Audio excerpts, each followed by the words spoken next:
परीक्षित के मन में एक प्रश्न उठा यह दिव्य कथा सुन के और पूछा, हे भगवान, हे सुखदेव महामुनि, हे गुरुवर, मेरा एक प्रश्न अभी मन में है जो मैं आपसे पूछना चाहता हूं। सुखदेव जी ने कहा, पूछिए राजन, क्या बात है।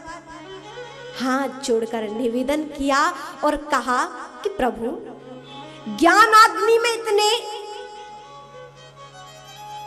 राग आदि बीज कर्म सब जिन महापुरुषों के समाप्त हो जाते हैं, इन सिद्धियों को प्राप्त कर लेते हैं, उन आत्मा राम मुनियों को यदि प्रभु कृपा से दैवशात सिद्धियां प्राप्त हो रही हैं, तो वो उन्हें स्वीकार क्यों नहीं करते? उन्होंने मांगी तो नहीं, उनकी तपस्या से सिद्धियां स्वयं उनके चरणों में आना चाहती हैं, तो ऋषि मुनि स्वीकार क्यों नहीं करते? और यदि स्वीकार कर भी ले तो ये सिद्धियां उनको भटकाने का कभी कारण बन ही नहीं सकती, क्योंकि वो तो ऐसे सिद्ध हो चुके हैं, ऐसी अवस्था पर पहुंच चुके हैं। तब सुखदेव जी महाराज ने बहुत सुंदर बात कही। कहते हैं, राजन, सिद्ध महापुरुष कभी भी इन सिद्धियों पर अर्थात अपने मन पर विश्वास नहीं करते। दैवशाद प्राप्त हो रही है, लेकिन सज्जन, एक तपस्वी महात्मा कभी भी इन सिद्धियों को स्वीकार नहीं करते, क्योंकि वह जानते हैं कि मन पे विश्वास करना ही नहीं चाहिए। और संत तो यहां तक कहते हैं कि मान बढ़ाई जब से आई तब से किस्मत फूटी।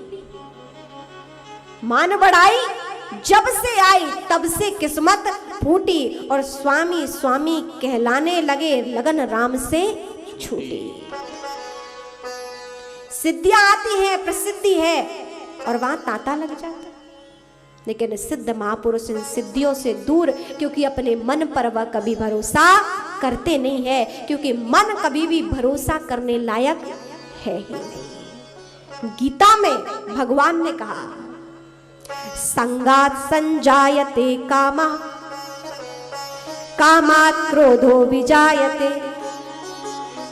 स्मृति विभ्रमात् भ्रंशात् बुद्धि नाशो बुद्धि नाशत प्रणश्यति। गीता में भगवान ने कहा,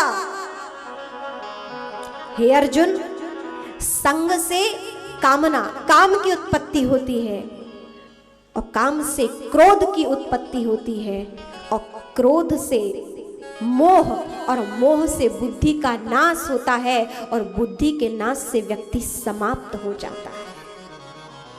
इसलिए इस मन पे विश्वास करना बिल्कुल नहीं चाहिए।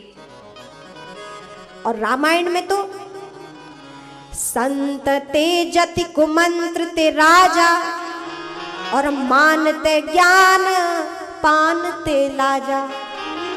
बड़े बड़े महापुरुषों ने कहा है कि मन पे कभी विश्वास नहीं करना चाहिए।